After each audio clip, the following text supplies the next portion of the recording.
They didn't tell me directly. That would have required honesty and courage. Instead, they left me a list on the kitchen counter. Mom, can you water the plants and double lock the back door? Trash goes out Tuesday. Thanks. We'll text you from Athens. That was it. A scrawled note on a grocery receipt, written as if I were a neighbor feeding their cat, not the woman who raised their father. I stood there in my faded slippers, still holding the dish towel I'd used to dry Amelia's lunch plate. My hands trembled not from age, but from the unmistakable weight of erasure. They were going to Greece. A dream trip. A memory-making adventure. 4 tickets purchased, 2 adults, 2 teens. No room for the 5th wheel.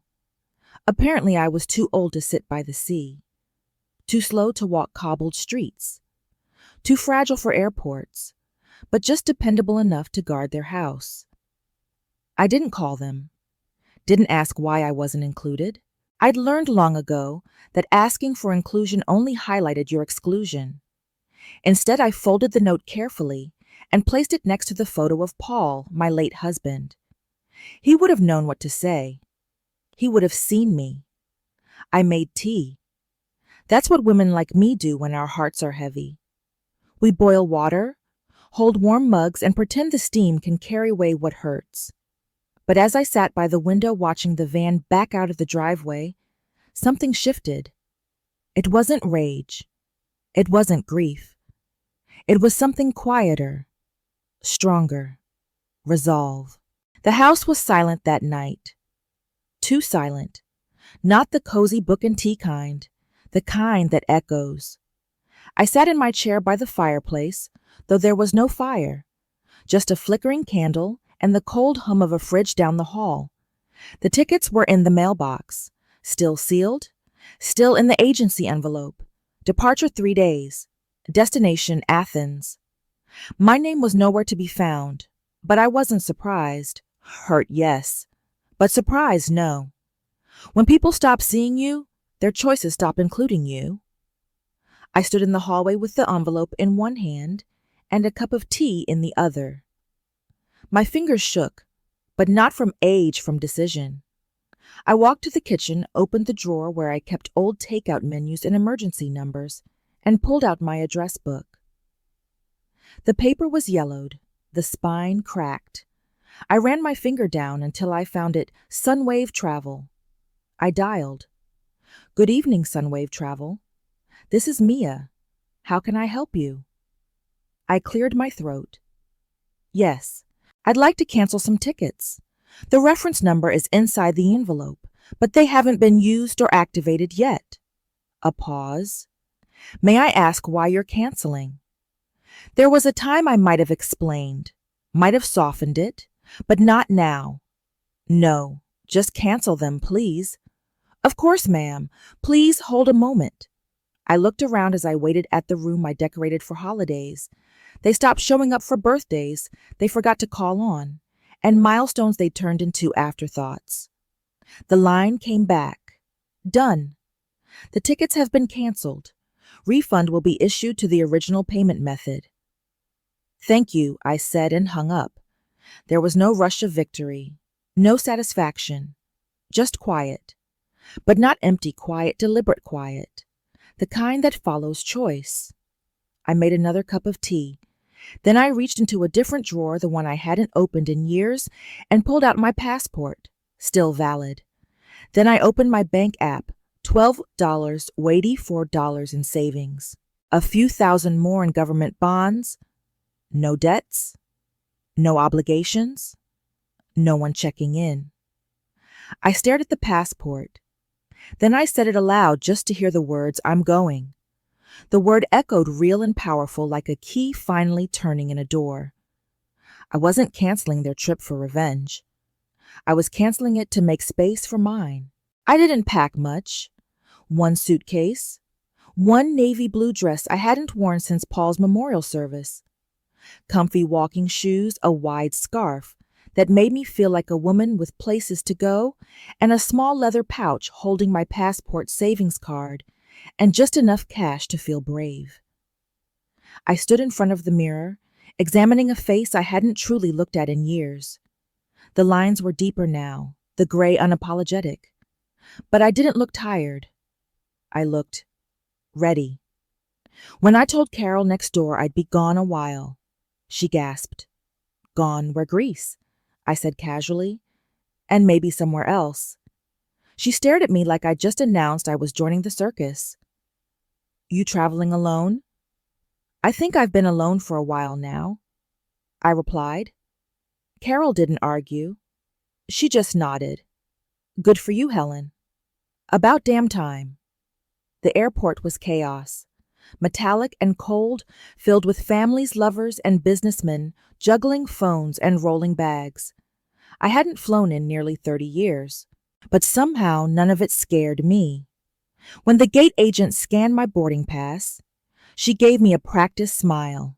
Enjoy your flight, ma'am. I didn't reply. I just nodded and walked forward one step, then another, until I was on the plane buckled in staring out at the runway. I felt a strange calm, not excitement, not fear, just alignment, like I was exactly where I was meant to be. The flight was long but smooth, the kind of quiet journey that lets your body rest and your mind wander. When we landed in Athens, the city greeted me like a forgotten lullaby, familiar warm humming with old stories. I checked into a modest guest house tucked behind a street of cafes. The woman at the desk welcomed me with a kind smile and called me madam like that still meant something. My room was small but clean. A twin bed, a desk, a window with peeling shutters. I didn't cry, but I did sit on the edge of the bed and just breathe, a long, full breath that felt like the first in years. And then I took out my journal and wrote one sentence. This time, the story is mine. The next morning, the light in Athens was gold. Not the pale sunlight I was used to back home, but something richer like honey poured over old stone. I wrapped the scarf around my shoulders and stepped out into the street. No itinerary, no tight schedules, no one to please but myself. The air smelled like warm bread and blooming citrus trees. Children laughed somewhere down the alley. Life moved differently here, unhurried present. I walked with no destination in mind. I passed blue doors and cracked marble steps, a street musician playing something soft on a bouzouki, and a florist setting out buckets of wildflowers. Everything reminded me that I was not just a grandmother or a widow or a woman past her prime. I was a person, with feet, with breath, with the right to take up space. I stopped at a cafe with wooden tables spilling onto the sidewalk. I ordered coffee strong, no sugar, and watched the world go by. For a moment, I wondered what they were doing back home. Had they noticed the tickets were gone? Had they even called me? My phone sat silent in my bag, and for once that silence didn't feel like neglect. It felt like freedom. As I sipped my coffee, a woman approached, maybe in her early 70s, with silver hair pulled into a loose braid and a scarf tied with effortless grace. She asked if the seat across from me was free. Yes, I said, surprised at how open my voice sounded. She smiled and sat down. I'm Rosalie, she said, her French accent light but unmistakable. You're traveling alone. I nodded. So am I, she added, unwrapping a croissant from wax paper. I was tired of waiting for someone to want to come. I laughed, genuinely. Me too. We talked for almost an hour, about books, about regrets, about the quiet ache of being needed for everything except your dreams. Rosalie was sharp, elegant, and fiercely kind. Before she left, she touched my wrist gently. You know we're not finished, she said. We're just beginning again. That night I couldn't sleep. Not from sadness, but from the quiet buzz of something awakening. The idea that maybe, just maybe, life could still surprise me. The next morning, Rosalie was waiting outside my guest house, holding a folded map and 2 paper cups of coffee. Florence, she said without preamble. I've always wanted to see the Uffizi. What about you? I blinked, stunned by the simplicity of her invitation. Why not? I said. We booked train tickets that afternoon, two women in their 70s buying one-way seats, like college students escaping the semester. There was something wildly joyful in it. The train ride was long and quiet. Rosalie read a mystery novel in French. I stared out the window as the golden Italian countryside rolled past like an old painting. Vineyards, hills, tiny farmhouses with red roofs. Paul would have loved this. At one point, I whispered almost to myself, I can't believe I'm really doing this. Rosalie didn't look up. That's how you know it matters. Florence smelled like stone and soap and sunlight. We found a modest room in an inn with ivy climbing its walls and creaking wooden floors. Our window overlooked a quiet courtyard where old women hung laundry and children kicked a ball against a wall. That evening, we dined at a small place by the river. No tourists, just locals. Butter and sage on fresh pasta. Red wine in short glasses. Rosalie talked about her late husband. I told her about Paul. We compared notes on grief, like travelers swapping maps. You know, she said, swirling her wine, you sit taller now. Less folded. I looked at her. I think I'm unfolding. She nodded. Exactly. Back in our room, I checked my phone. 7 messages. 3 from my son, 1 from Laura, all asking the same thing in different words. Did you cancel our trip on purpose? No one asked how I was. No one asked why I wasn't there. Just if they'd been inconvenienced. I turned the phone off again. That night I wrote in my journal. Sometimes the first person you have to run away from is the version of yourself who waited too long. Lisbon didn't appear on our map by design. It was born of a question murmured beneath morning light. So Rosalie said, sipping tea from a chipped ceramic cup, where next I shrugged. I've always wanted to hear Fado. Live. She smiled. Lisbon it is. We boarded a night train without planning, without hesitation. 2 older women with 1 suitcase each, and no reason to explain ourselves to anyone. Lisbon welcomed us like a long-lost aunt, worn around the edges but full of music and surprise. Our guest house was tucked between a bakery and a tailor shop. Each morning smelled of yeast sugar and fresh fabric. And at night, music floated through the window like silk threads, fragile and irresistible. One evening, we wandered into a fado bar with no sign, just candlelight wood-paneled walls and silence thick as velvet. The singer didn't announce herself. She simply began. Her voice was weathered rich and filled with the ache of 100 untold stories. Rosalie gripped my hand without a word. I didn't cry. I just listened. For the first time in years, I didn't feel like I was outside the story. I was in it. That night back in our room, Rosalie said quietly, You know, if this were your last chapter, it would be a damn good one. I laughed. It's not the last. Not even close. I picked up my phone. 5 missed messages, 1 from David. We're not sure what to tell the kids. You've made your point. Please call. They still didn't understand. I wasn't punishing them. I wasn't trying to make a point. I was simply living. I turned off the phone again and looked out at the street glowing orange under streetlights. Somewhere a cat meowed. Somewhere a woman sang. And somewhere deep inside, I forgave myself for all the years I thought staying silent meant keeping peace. Seville was fire. Not just heat, but spirit. The streets were sun-drenched, pulsing with music, laughter, defiance. It was a city that didn't ask permission to be beautiful. It simply was loudly, unapologetically. Rosalie and I arrived on a Tuesday exhausted but excited. Our hotel was sandwiched between a bakery and a shoe shop that smelled of leather and orange blossom. We didn't unpack. We didn't plan. We simply stepped out and let the city carry us. There was a flamenco performance that night, hidden in the back room of a crumbling old tavern. The floor was uneven. The air smelled of wine and sweat. But when the dancer stepped forward, the entire room fell into silence. She was older than us, at least 75. But the way she moved, each stomp, each flick of her wrist, was thunder made flesh. No apology. No explanation. Just power. Rosalie leaned over and whispered, "She's older than we are." I nodded. Breath caught in my throat.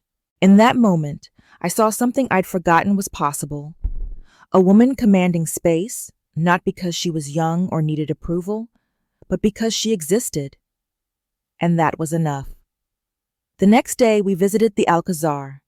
Its tiled walls whispered stories in patterns older than language. I walked slowly, fingers grazing the cold mosaics, thinking about the stories locked inside me.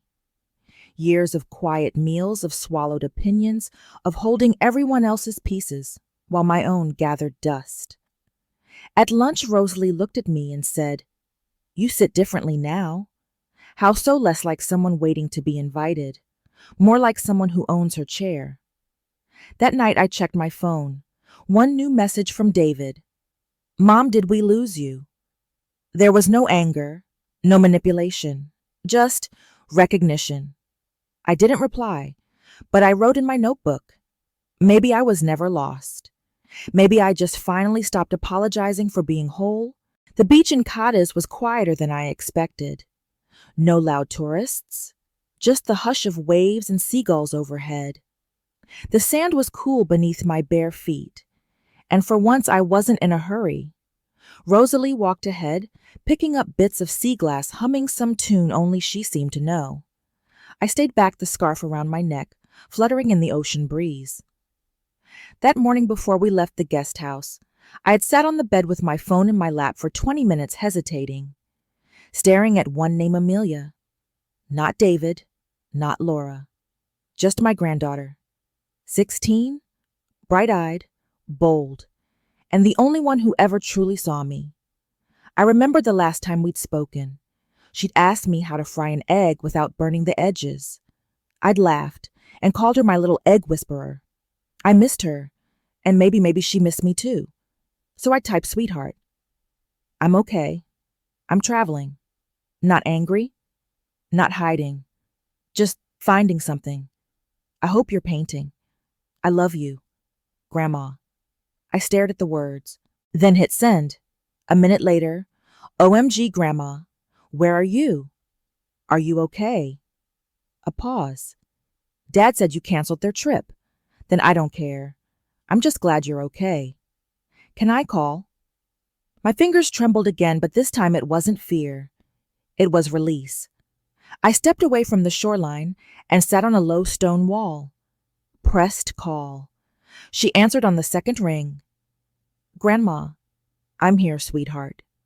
The quiet that followed was deeper than silence. Then a sniffle. Then a laugh. I knew you weren't just sitting at home. You're too stubborn for that. I guess I am.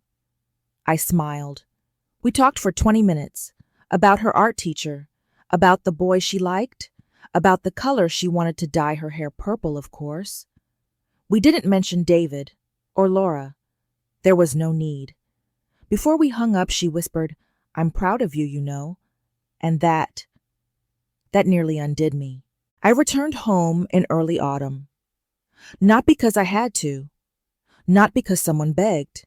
But because the story I was writing in my mind needed a quiet place to land. And that place, for better or worse, was still my house. Carol had watered the plants. The porch was swept. A little welcome home note sat tucked beneath a ceramic frog by the door. Inside, everything was exactly where I left it. And yet everything had changed. I walked through each room as if I were a guest, touching the kitchen counter, the frayed corner of the couch, the old quilt folded on the armchair. Paul's photo was still on the mantel. He looked the same. I didn't. I was no longer the woman who sat in this house waiting for someone to remember her. I was the woman who left. The woman who returned. and the one who decided what that return meant. A knock on the door startled me. It was David. Laura stood behind him holding a pie. They looked smaller than I remembered, or maybe I had simply grown. We wanted to stop by, he said. I opened the door wider. No hugs, I said gently. Not yet. They nodded. They didn't try to explain, didn't defend themselves. They just sat awkward and uncertain at my table. Laura placed the pie in front of me. It's peach. You always liked peach. I looked at her. I still do. Then silence. Long, heavy reel. Let them sit in it, I thought. Let them feel the quiet I lived in for years. David cleared his throat. Mom, I don't know how we got here. I answered simply, by not asking where I was. He lowered his eyes. But I didn't gloat. I didn't accuse. I just let the silence do what it needed. When they left, I didn't say goodbye. Just take care. And I meant it, because something had shifted. Not for them. For me. That night, I stood in front of the mirror. Same house. Same reflection.